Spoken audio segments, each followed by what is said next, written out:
Look, again, for Donald Trump, today he can say, fine, India, we've lost India to deepest, darkest China. And next week he may try to find a way back to a deal with India. And next year he may, warmly hug Prime Minister Modi in Washington. The America First strategy of the Trump administration is that it has also often looked like an America alone strategy.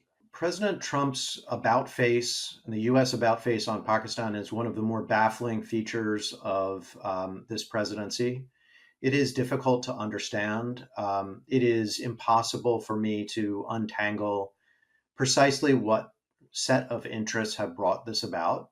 I'm going to now quote from an article, Daniel, that has appeared in Foreign Affairs. Former US National Security Advisor Jake Sullivan and former US Deputy Secretary Kurt Campbell have jointly written this article in Foreign Affairs. Now, they have argued that the partnership between New Delhi and Washington enjoys bipartisan support and has effectively disincentivized reckless Chinese adventurism in the Indo-Pacific region. Therefore, ties can and must be restored so that the US does not cede the innovation edge to China. But Trump is doing everything in his power to cede advantage to China, isn't he? Many say Trump is making China great again. What's your view? Yeah, look, Kurt Campbell, Jake Sullivan had a particular view of the world and of the looming and intense competition, strategic competition with China. And from their perspective, as that article points out, but also as they governed when they were in office, as they made policy, it was very clear that at the center of their worldview was a sense that if the United States did not run a great deal faster and find a lot of friends to run with it, we would be overrun by China. And that dominated their policy. President Trump does not seem to hold that as the centerpiece of his concern about the way the world works. Now, again, it's folly to try to understand his geopolitics, but at some basic level, he does not put geopolitics over economics. He puts trade relationships and he puts whatever is in front of him that day ahead of other things. And the consequence of that, I'm afraid, is probably puts me in line more with Sullivan and Campbell on this point. The consequence is that we may pay a long-term strategic price because China is a major geopolitical competitor, and it looks like threat to American global leadership. And working with India to meet that threat was, I think, and could be in the future, a Central American interest. But that just doesn't compute with our current president. And I'm afraid that the attitude of Sullivan and Campbell, while it was reigned supreme in the last administration, just right now doesn't have a lot of purchase with this one.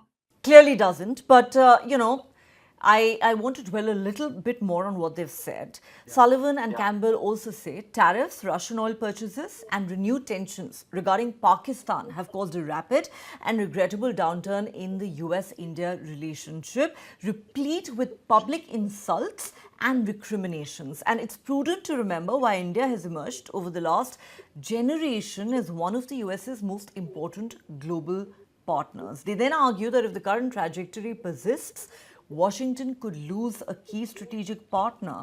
Now it looks like Donald Trump himself realizes that he and the United States have already lost India.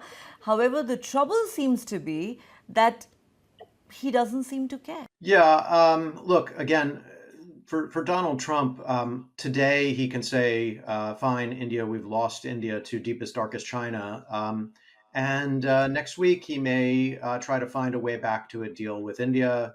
And next year, he may, warmly hug Prime Minister Modi in Washington. I can't rule any of that out. I mean, there's too much vicissitude in his behavior. To their credit, the last administration was much more laser focused on trying to improve the relationship with India.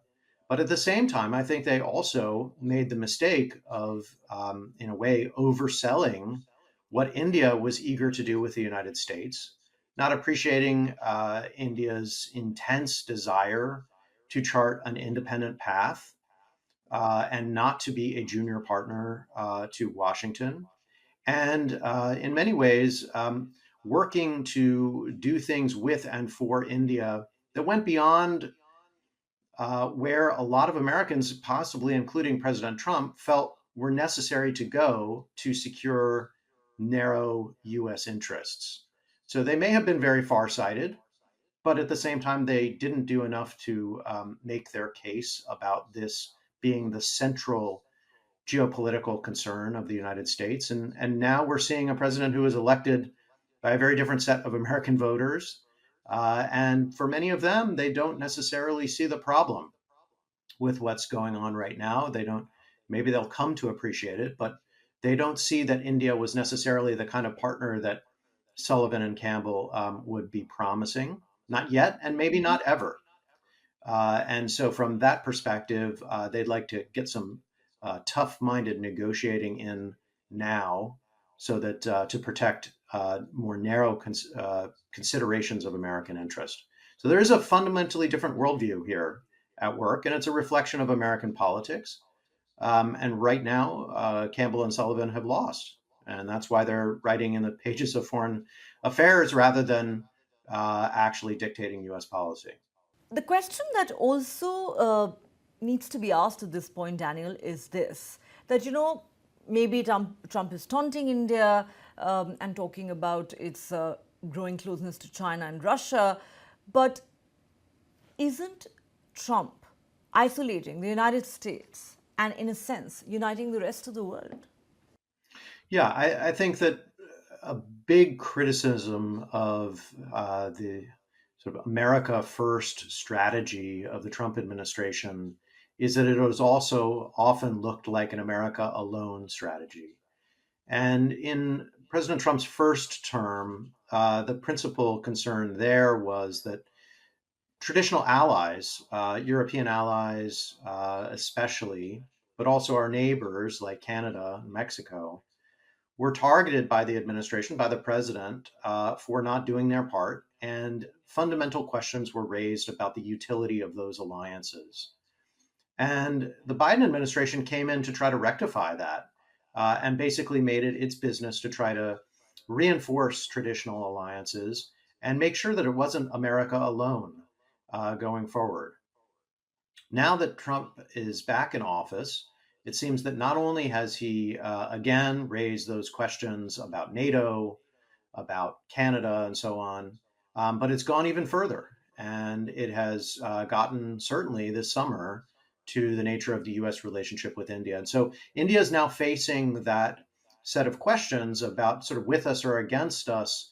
But if you're with us, we're going to make your life even more challenging that other American allies have been had to play throughout the first Trump administration. So in a way, it's kind of in full circle.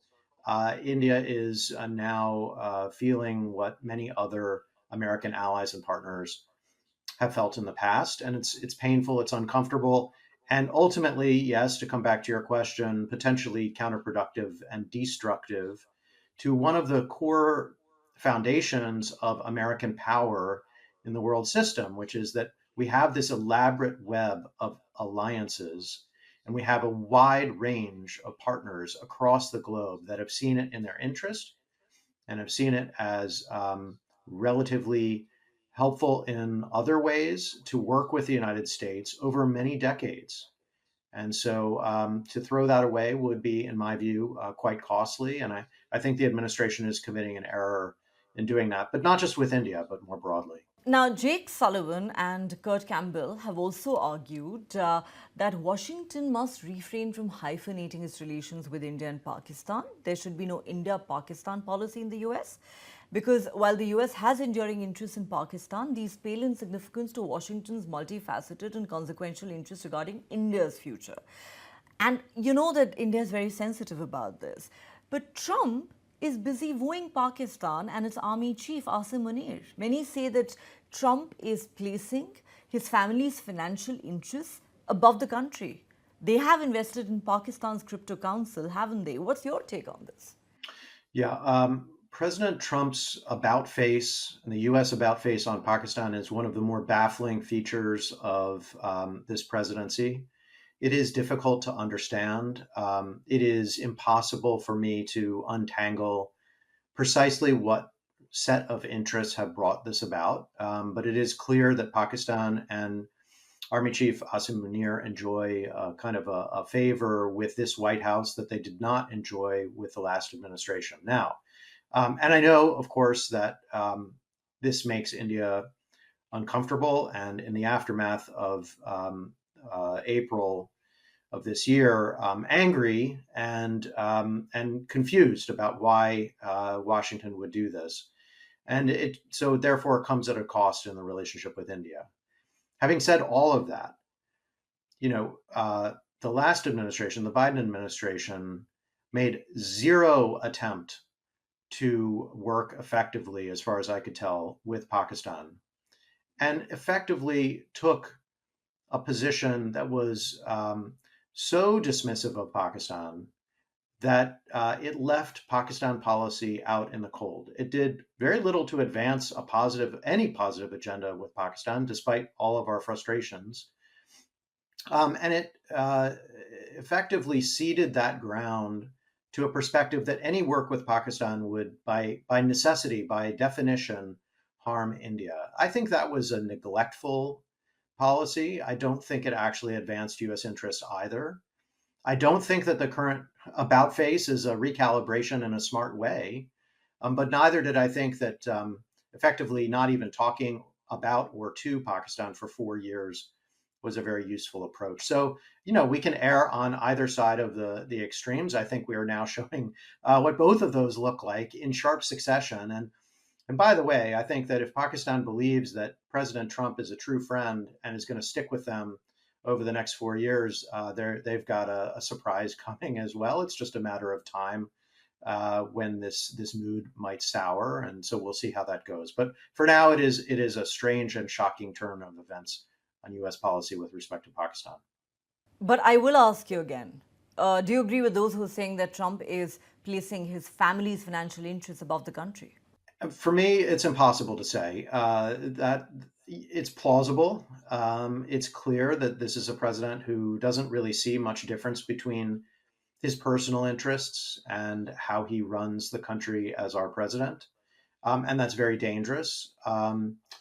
There are other things that Pakistan has done that arguably are in the U.S. national interest. So they did, as the president announced, come forward with a terrorist who was responsible for the planning of the Abbey Gate bombing in Afghanistan. So he found that useful. They've made arguments about how they can be helpful on fighting similar ISIS or Al Qaeda terrorists going forward.